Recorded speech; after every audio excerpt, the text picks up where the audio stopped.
အားလုံးမင်္ဂလာပါဗျ။ဒီ channel ပြန်လို့ကြိုလိုက်ပါလား။ဒီ channel နဲ့ညီမဖြစ်နေတဲ့သတင်းကြောင်းတွေကိုရုပ်သစ်ပြီးတဲ့ channel ဖြစ်တယ်မှာကျွန်တော် channel လေးနဲ့ဆောက်ယူတော့မှာကျွန်တော်ခု recent လုပ်နေတဲ့သတင်းကပုံမဟာမြညာပြောတဲ့သတင်းမျိုးရှိတယ်။ပုံမဟာပြန်ဒီထဲမှာဘာတွေလို့ပြောဆိုတော့ကျွန်တော်ဒီကြည့်တော့ဗျ။ Let's go ။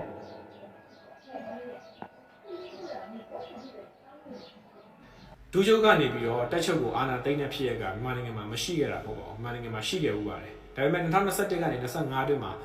ဒီလိုမျိုးဖြစ်မယ်ဆိုပြီးတော့ဘေးတွေဘလောက်တီးတီးမဖြစ်ခဲ့ဘူးပါဘူး။ဒါဟာခုတက်မတော်ရဲ့သစ္စာရှိမှုအမိတ်နာခံမှုကိုဒါပြတာပါပဲ။ဒါရဲဘော်ရဲဘက်စိတ်ကိုဘလောက်ထိပြည့်ဝတယ်ဆိုတော့ပြတာပါပဲ။ဒီလိုမျိုးဒီ9နှစ်ကာလကြီးမှာဘေးတီးကြတာတွေရောပြီးတော့ရှမ်းမြောက်ကအခက်အခဲတွေရောတက်ချုပ်ကတော့မထိန်နိုင်တော့ဘူးလားဆိုပြောတဲ့ဟာတွေရောအများကြီးရှိပါတယ်။ဒူးချုပ်ကြီးဘက်ကထောက်ခံတယ်ဆိုတာမျိုးတွေရောဒီလိုမြောက်ပင်ပေးနေတဲ့ကြားထဲကပဲတက်မတော်ဟာတစည်းတစ်လုံးနဲ့ရှိတယ်။တော့လောကအမိတ်နာခံမှုရှိတယ်။စင်ကဲလေးစားလိုက်နာမှုရှိတဲ့အဖွဲ့အစည်းတစ်ခုဖြစ်ကိုမြန်မာနိုင်ငံတစ်ခုတည်းသောအဖွဲ့အစည်းပေါ့နော်မြန်မာနိုင်ငံမှာတစ်ဖွဲ့ရှိရင်နှစ်ဖွဲ့ကွဲသွားတာများတယ်နှစ်ဖွဲ့ရှိရင်လေးဖွဲ့ကွဲသွားတာများတယ်တက်မတော်ကအဲ့လိုမျိုးမကွဲဘဲနဲ့တစုတစည်းတည်းနေနိုင်ခဲ့တယ်ဆိုတာတက်မတော်သားအစင်ဆက်ရဲ့ဒါအမိတ်နာခံမှုနဲ့သစ္စာရှိမှုပြတာပါပဲအတီမြင်ခွင့်မြင်ရတာလည်းအမှန်တမ်းမှဝမ်းသာစရာကောင်းပါတယ်တစ်ဖက်ကလည်းဟိုဟာပေါ့ဒူးချုပ်ကြီးရဲ့ဒါဆောင်ရွက်ခဲ့မှုတွေအတိမတ်ပြုသလိုဒူးချုပ်ကြီးရဲ့မတ်တထအလေးပြုပြီးတော့သစ္စာရှိမှုနဲ့စစ်သားပိသားမှုကိုပြသခဲ့တာပါ1992ခုနှစ်တုန်းကဗိုလ်ချုပ်မူကြီးစောမောင်ရုံးတက်နေစဉ်ကာလမှာပဲဒီဒူးချုပ်ဖြစ်တဲ့ဗိုလ်ချုပ်တန်းရွှေကဗိုလ်ချုပ်ကြီးတန်းရွှေကနေပြီးတော့အာဏာသိမ်းလိုက်ပါတယ်အဲ့တော့ဒုတိယဗိုလ်ချုပ်မူကြီးကတော့မရှိသေးဘူးပေါ့နော်အဲ့တော့အာဏာသိမ်းတဲ့ဖြစ်ရပ်ကိုတကယ်ဦးဆောင်ခဲ့တာတော့အတွင်းမှု1 S1 လို့ခေါ်တဲ့ဗိုလ်ချုပ်ကြီးအဲ့တော့ဗိုလ်ချုပ်ခင်ညုံပေါ့ဗိုလ်ချုပ်ခင်ညုံကနေပြီးတော့ဒီဟောဖြစ်တာပေါ့နော်အဲ့တော့အဲ့ချိန်မှာ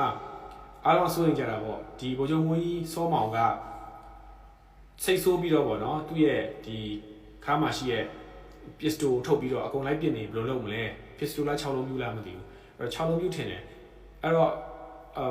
ဗိုလ်ချုပ်ခင်ညုံကပြောတယ်ကျွန်တော်ဒီထဲမှာ GR ထည့်ထားပါတယ်ပေါ့နော် GR ထည့်လို့ရှိရင်လည်းမထွက်အောင်ပေါ့နော်ကြီးမထွက်အောင် GR ပဲထည့်ထားပါတယ်ဒါပေမဲ့ဗိုလ်ချုပ်မွေးစောမောင်ကအဲ့လိုမျိုးလုပ်ရည်မလုပ်ခဲ့ပါဘူးသူ radio ကနေအမိန့်ကြေညာစာထုတ်လိုက်တဲ့အထိပေါ့နော်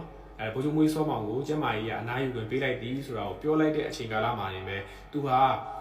စေုံမှာရှိနေပါသေးတယ်အဲ့ပေါ်ကနေဆင်းလာတဲ့ခါကျတော့သူ့ကိုမြင်လိုက်တဲ့ဗိုလ်ချုပ်တွေကပြောပါတယ်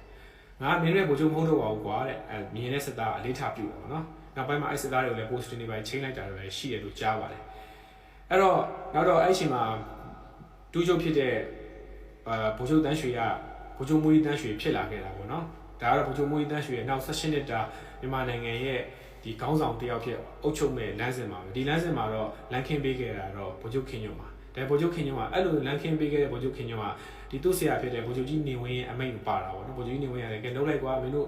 ဒီလိုဆိုလို့ရှိရင်လည်းမင်းတို့တင့်တော်သူတို့ကလုံးလိုက်ဆိုပြီးတော့ဒီတဘောထားမှတ်ချက်တော့ပါပါတယ်အဲ့တော့ဗိုလ်ချုပ်ကြီးခင်ညုံနဲ့ဗိုလ်ချုပ်ကြီးနေဝင်းတို့ရဲ့အစီအမံနဲ့သူဟာတက်ချုပ်ဖြစ်လာပါတယ်ဒါပေမဲ့အဲ့ဖြစ်လာမှုကပဲဗိုလ်ချုပ်ကြီးခင်ညုံနဲ့ဗိုလ်ချုပ်ကြီးနေဝင်းတို့မိသားစုပေါ်မှာဖယ်ရှားဖို့ဖြစ်